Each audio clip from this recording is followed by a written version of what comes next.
extraordinary world.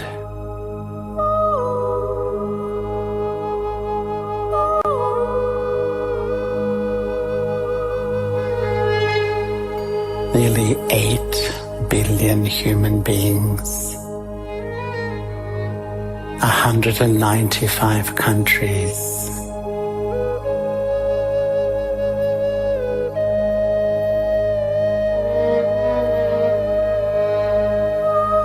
6,500 spoken languages, 4,500 practiced religions.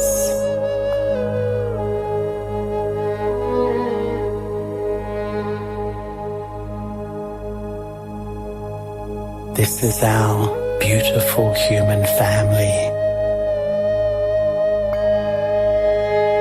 But when I look into the hearts of my human family, there is so much pain and suffering.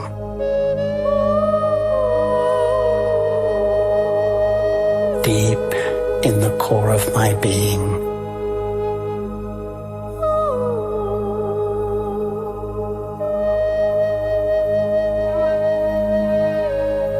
I want to help. I want to contribute to a better world. But how?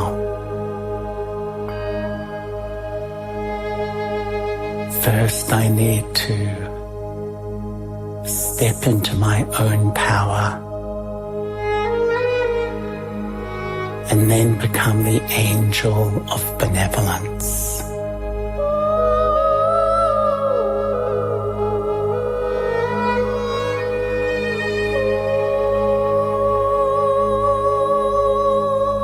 Visualize the eternal self, the radiant jewel, I, the soul, sitting lightly in the center of the forehead.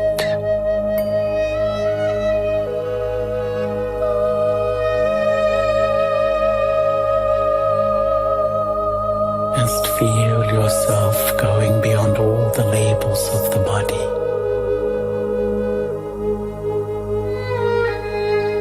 I am a peaceful soul.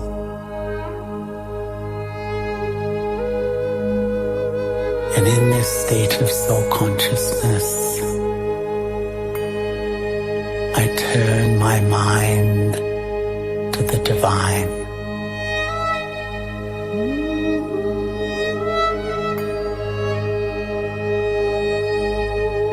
The lover of the soul. I see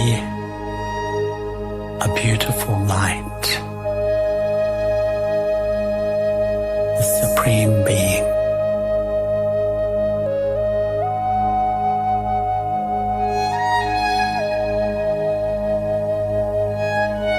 Radiating light and love. And as I, the soul, fill myself with this light and love, I have one purpose in my heart: to remember one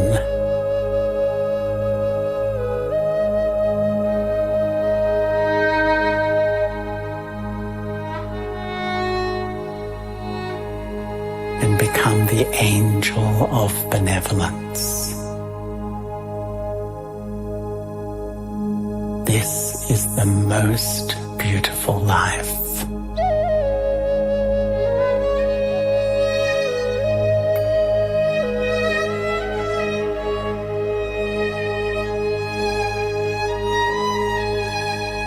As the angel,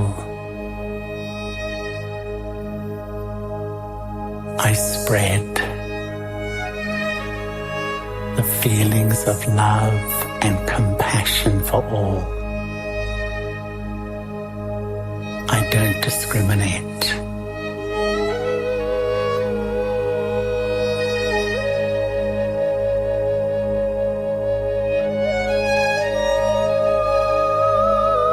The whole world is my family.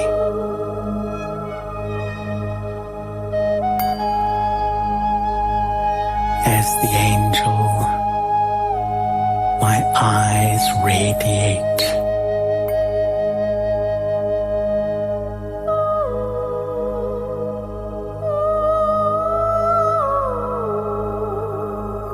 a purity of love and belonging.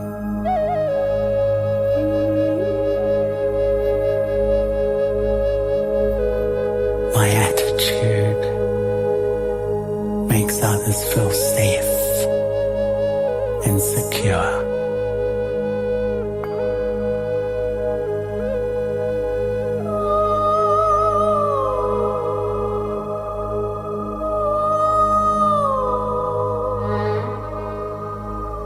My face spreads an atmosphere of peace.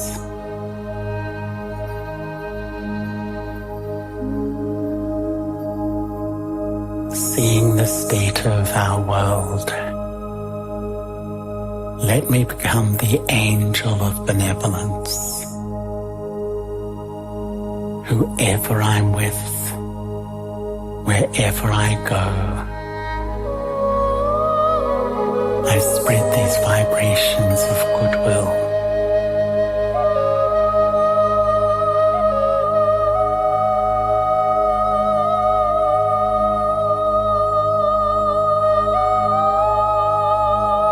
Of pure feelings, of compassion, and of respect. I'm in love with one, and I have love for all. Becoming the angel of benevolence is the pinnacle of spirituality.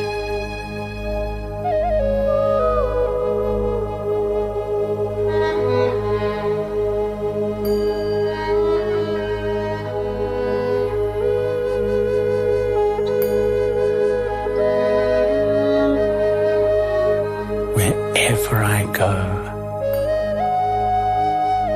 let me radiate these feelings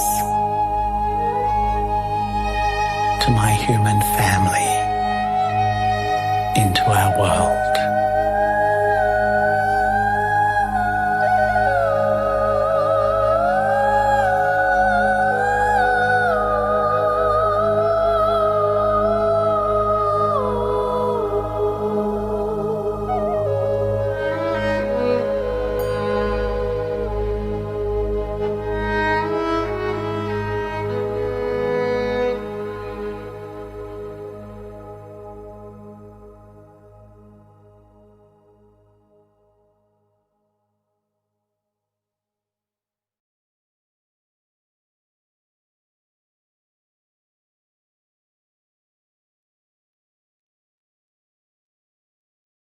Shanti. Good evening, everyone, and good morning for another session of Wednesday Wellness with the Brahma Kumaris. This is being translated in Hindi. So if you want Hindi translation, you can go to interpretation and choose Hindi. So for the past few weeks, we have been discovering and learning more about life and what is life, right? What is the purpose of this life? And last week we touched on karma. What is karma? And we saw that karma is the seed of the life that we live or the life that we wish to create. And the seed of karma is the thought. So everything starts at the thought level. So say, for example, when we talk of karma, and there is good karma, bad karma, neutral karma. So good karma is actions that I perform under the influence of virtues. So, actions or thoughts that I create under the influence of virtues. Bad karma, actions or thoughts created under the influence of the vices. And neutral karma is is when you're hungry or when you're thirsty, you take a glass of water. When someone knocks at the door or rings the doorbell, you go and open the door. You're not thinking a lot. So that is neutral karma. So there are three types of karma: positive, negative, and neutral. And we see that the seed of all of these is the thought. So, say for example, you go to work. We go for work and we have a job for our livelihood. We get a paycheck for the services that we provide. So at the end of 2 weeks or a month, we get our salary. Now, going to work is an action.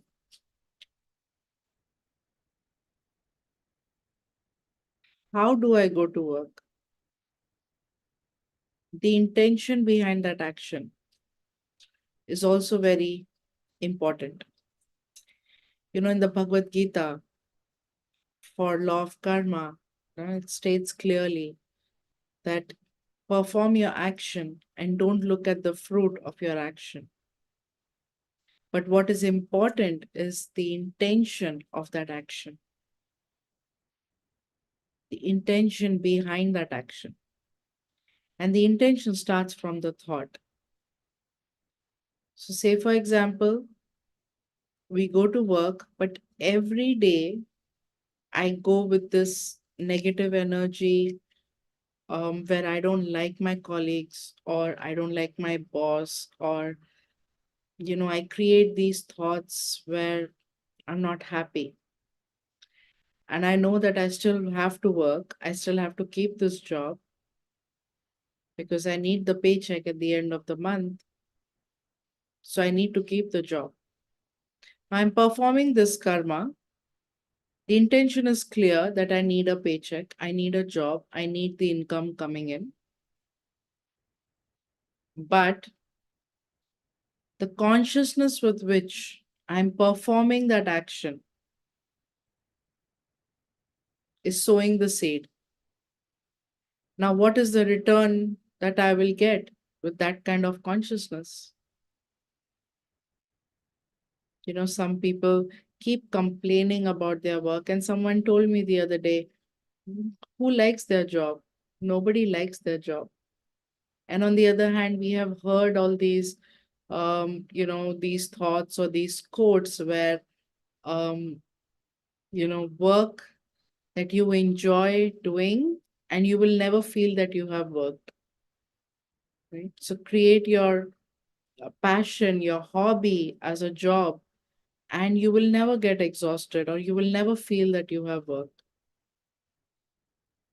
And if we all question ourselves, are we really working where my heart is? Do we truly, truly enjoy our work? Do we truly have passion for what I do? If you look at any successful person, whether it was uh, whether it was Steve Jobs or whether it is Bill Gates, whether it is um, whether it is the Ambani, uh, Mr. Mukesh Ambani, or whether it is Jeff Bezos, whoever you look at, Mark Zuckerberg, they are living this life of passion. They have passion for what they do. Don't even go more, for all these billionaires. Look at simple as um, people who have small businesses. People who have small businesses, their IT company or something, they work so passionately towards that business. For them, it's everything because it is their passion. It has always been their passion. And they create jobs, they hire people. And how many people? So if you look at, you know, the numbers, how many people actually follow their passion? And how many are working for people who are following their passion? And those working under them are not following their passion. Very few, or some probably. And what happens is, we feel that I'm stuck in this 9 to 5 job. I have to wake up, go to work, you know, spend the time, work, finish that. It's done. If I work with this attitude, what do you think I'm creating? And what is the fruit that I'm going to get? So, again, treat your workplace with respect because it's giving me the paycheck.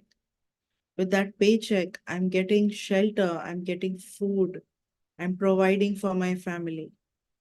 It's really important how I treat my workplace.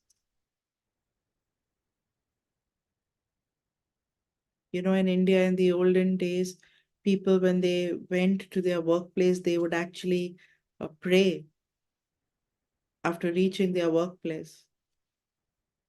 Why? Because they understood the importance of having a workplace, having a job, what it was offering.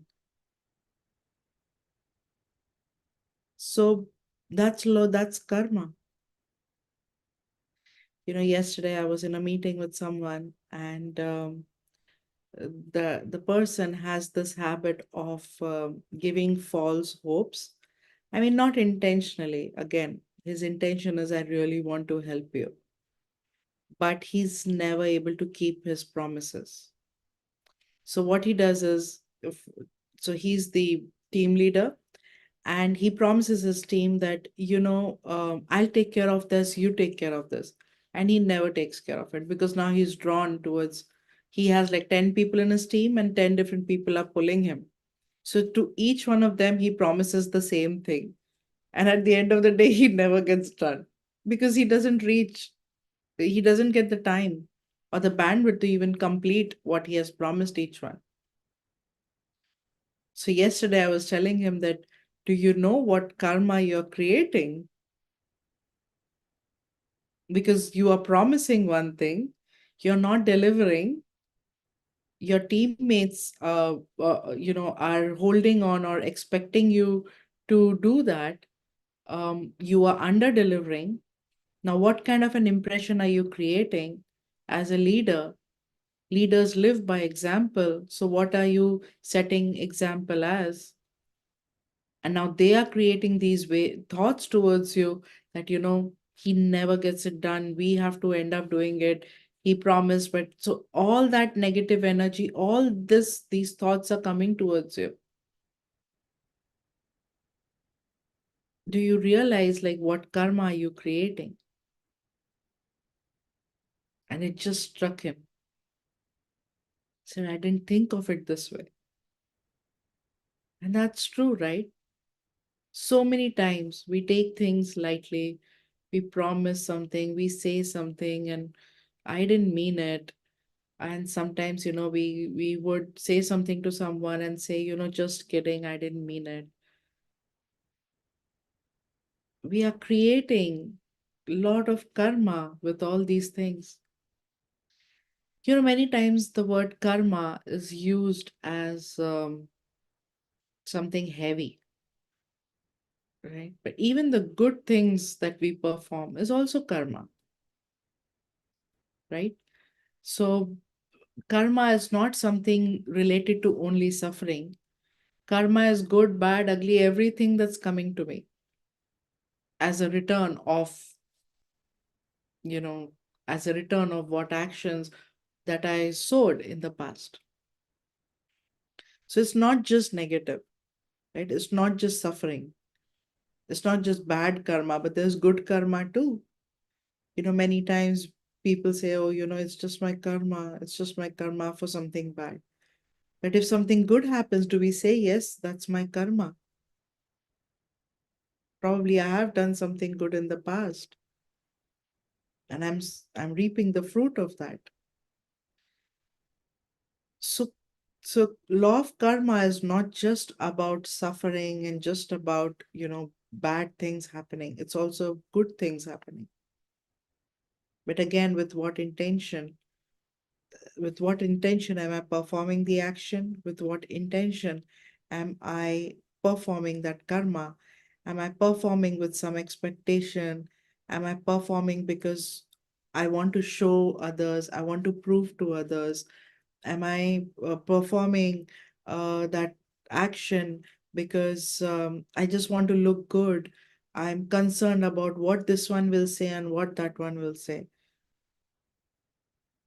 So what happens in this process is that, okay, I'm delivering or I'm performing the action, but the seed, the thought, the feeling, the consciousness, the intention is not right. So I'll get the return, but it'll be mixed. So if I was supposed to get 100, I'll probably get a 50, 60. So I will get, but less. So really very important is to check with what awareness am I performing karma. If we check our karmic account, and we did speak about, right, the account that we all create, give and take, right? So it's debit, credit, and there's a net balance, right? An account that's being created. So if you look at our account, we all are somewhere in our account. If I want to increase the balance, what do I need to do? There are two things, right? Anytime when I want to increase my balance in the account, in my bank balance, for example, there are two things. One is I either start earning more, or two, I look at my expenses and I spend less, right? These are the two ways. Either I start earning more or I spend less. That's the only way I will increase in my savings. So, in the same way, in the soul, to increase my savings or to increase my positive karma, to have more balance in my good karma, I either start performing lot of good actions with good attitude, good intention, good consciousness. I either start performing good karma, good, and at the same time, I also stop the leakage by cutting down the bad. For example, if I know, sometimes we just try to uh, just take it so lightly. So if someone says something and again someone says something, it triggers something in me and I start retaliating or even speaking back to them, and this turns into a fight or an argument. Now at that time when I realize that why am I doing this, is it worth it, where is this going, let me stop. But I don't. I keep continuing because I want to prove a point, I want to win the argument. I don't I don't want to look bad in front of this one, or I don't want them to have this impression about me. And for that, I keep arguing and fighting back and all of that. Now, what happens is I'm using my vices. I'm also increasing the waste. So I'm accumulating. What am I accumulating? And I'm not even stopping this expenditure. So it's a double loss. But say that the moment I realize that, it's not worth it, let me just be quiet. And I choose to be quiet, not just here, but even here. So when I choose to be quiet, now what did I stop? I immediately stopped the leakage. Now, how will I start accumulating here? So I could have stopped the leakage by not speaking, but if I'm still thinking and in my thoughts, I'm sending like so many thoughts towards that person, I'm still spending, right? But if I stop here, now I have to start accumulating. That means I have to start generating a positive source of income. That means now I have to start creating or generating positive thoughts. I have to change the way of thinking. I have to use knowledge to the way I think. That's how I will start accumulating. Otherwise, I've only stopped the leakage.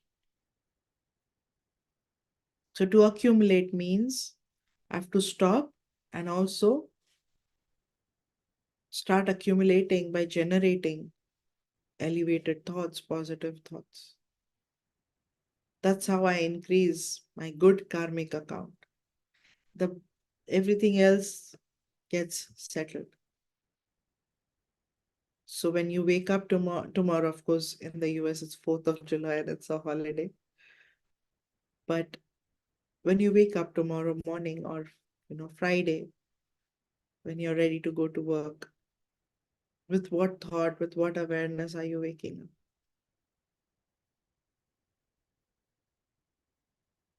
What are the thoughts that you create about your boss, about your work, about the people that you live with?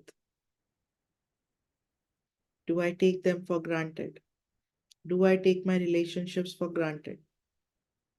And we do, especially relationships that are close to us, we take them for granted.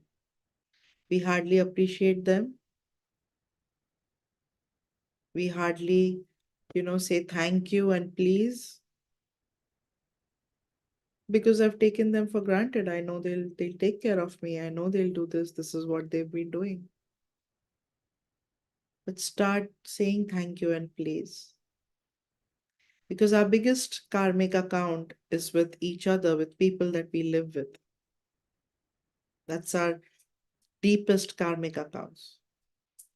And if we are living together, there's a reason. We both are together, or three of us or four of us are living together because we have a lot of give and take, a lot of karmic accounts.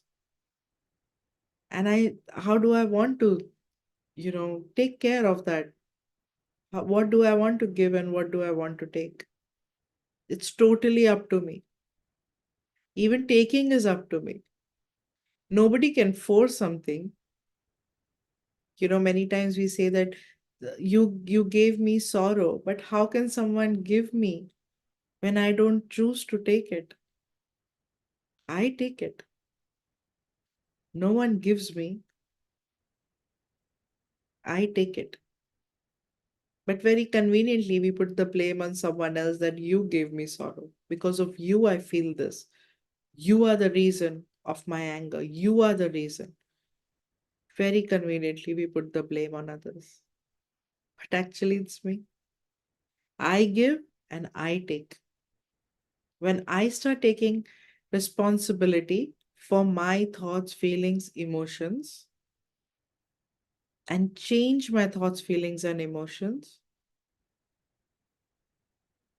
and I focus on only creating positive, elevated thought, feelings, and emotions, then I know I'm mindful of what I'm giving and what I'm taking. So even if someone gives something which I don't want or I don't like, I will choose not to take it. Do you understand? I have a choice. I can choose not to feel bad because of your comment.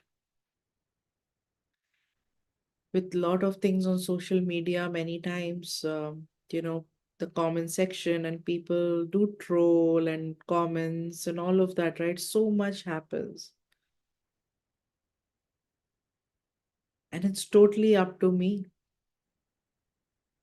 whether I take every comment to my heart, everyone's suggestion. Do I take it so deep within that, it really hurts me? I can't say that this one, but I'm taking it. Why do I want to push myself into that? I sometimes used to joke that all these, the old sad songs. So all these sad songs like heartbroken people who their hearts are broken and all these sad songs, and people listen to these sad songs when they are sad, right? Have you have you seen that? So if someone's heart is broken, someone gets a heartbreak, they'll play all the heartbroken songs. No? At that time, they will not play something happy. Why? Like I would always make fun that, on one side, you're already feeling sad and then play all these sad songs at that time. No, that's the time we should play something good so that our mood becomes good. Right? But we do that to ourselves. We play all those songs, we take ourselves into this zone of more and more and more sadness. It's like self created, no? So, how do I even treat myself? We are the ones who can either bring happiness and joy in our life or bring sadness by the decisions I make, by the karma I perform. So, everything comes down to the choices I make, and that's a karma. Now, what governs my choices is my intellect, the power to decide, the power to discern and decide. So, if I have knowledge, which I have used, practically applied, converted into wisdom, then I will have the power to discern and decide. Otherwise, I'll always be in this confused state, and my choices will never be the ones that is giving me happiness or bringing me more joy in life. So that's why the subtle consciousness of karma starts with the thought. I always have a choice with how I want to spend my time. I have a choice what words to speak. I have a choice what to do, how to treat others, how to wake up in the morning. And even if I'm so used to my old habits or patterns, I can still change it. As long as I create that awareness and keep changing it, then uh, a new habit gets formed.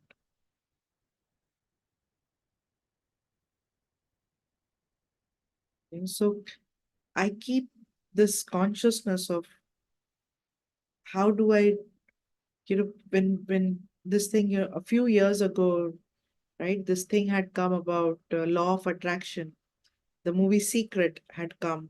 I think it was like 15 years ago or something. And no, even more than that, actually, about 20 years ago. This the movie Secret had come. And this whole thing about law of attraction. They spoke about this law of attraction. So I create this thought and I can attract, the universe will give it to me. I keep creating that thought, and this law of attraction works, and the universe will give it to me. What is that? What is law of attraction? It's the thought. So when I start creating that thought again and again and again and again, it becomes part of my subconsciousness, which becomes part of my action. And automatically, I will start performing actions because now, we did speak about in our previous sessions conscious mind and subconscious mind. And if we see throughout the day, most of the time we are governed by our subconscious mind, right? So that's law of attraction. It starts with the thought level, comes to my action, takes to my destiny. So people started using law of attraction for physical attainments and getting a new house or a new car and all of that. But let's use this law of attraction for self progress too. We always think about, what we want in life, about physical things that we want in life.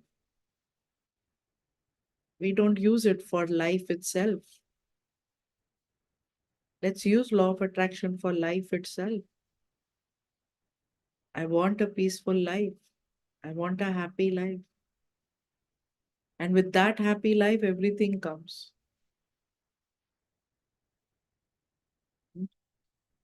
So that's another way of looking at law of karma and karmic accounts. Next week, we'll talk about how do we make decisions, which we just touch based today. How to make decisions so that we once we make the right decision and what governs our decisions, so that way I can handle my life a little better. So let's end with meditation. And I want you to look at your life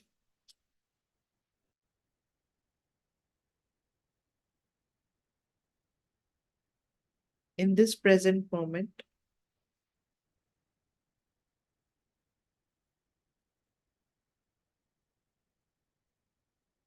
If you were to change something about your life, what would it be?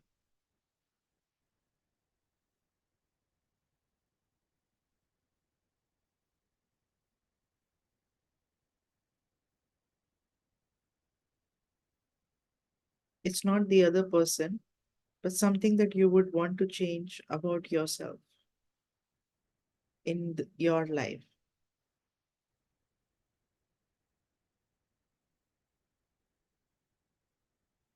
What would it be?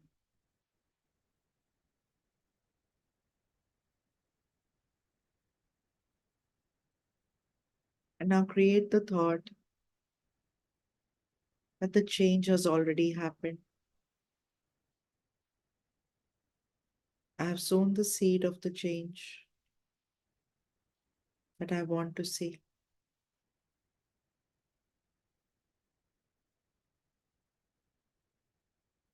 And visualize your life after this change has happened.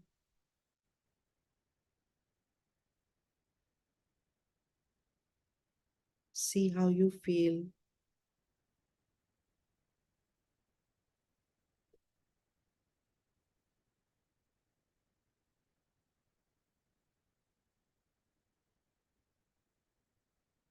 Look at your relationships.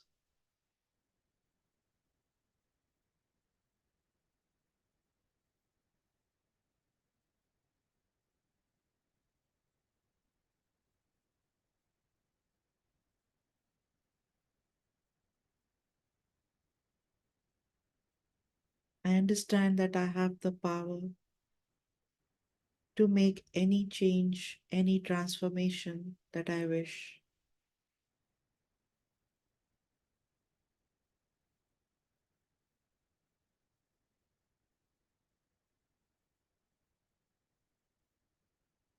But sometimes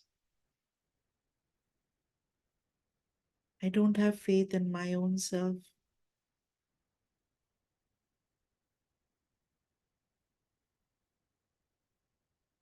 Today,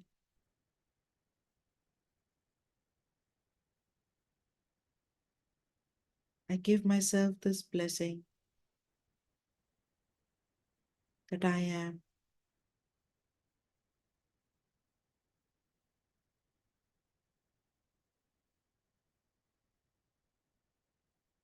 a successful soul.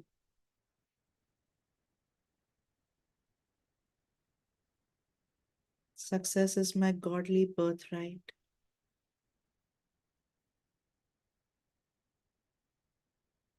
Whatever I do, I know I will be successful because I am God's child.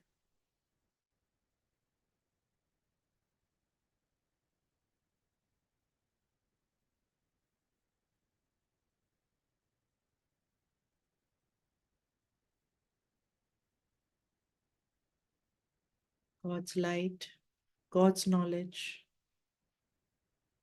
guides the way for me in my life to make the right decisions, to perform elevated karma, to be humble, to be sweet, to forgive, to respect.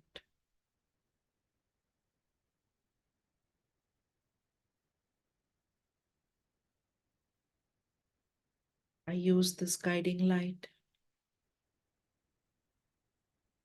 to guide my life.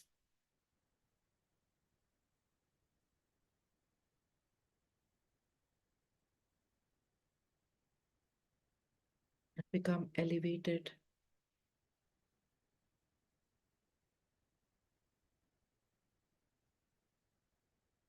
I pay attention to my thoughts and my true deepest intention behind every action.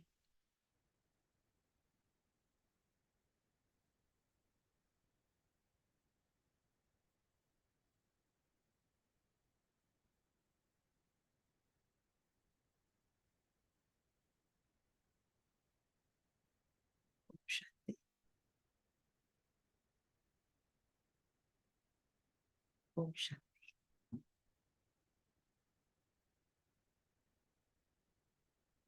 Om Shanti. Everyone, Om Shanti. Om Shanti, sister. Om Shanti, sister. Om Shanti, sister. Om Shanti. Shanti.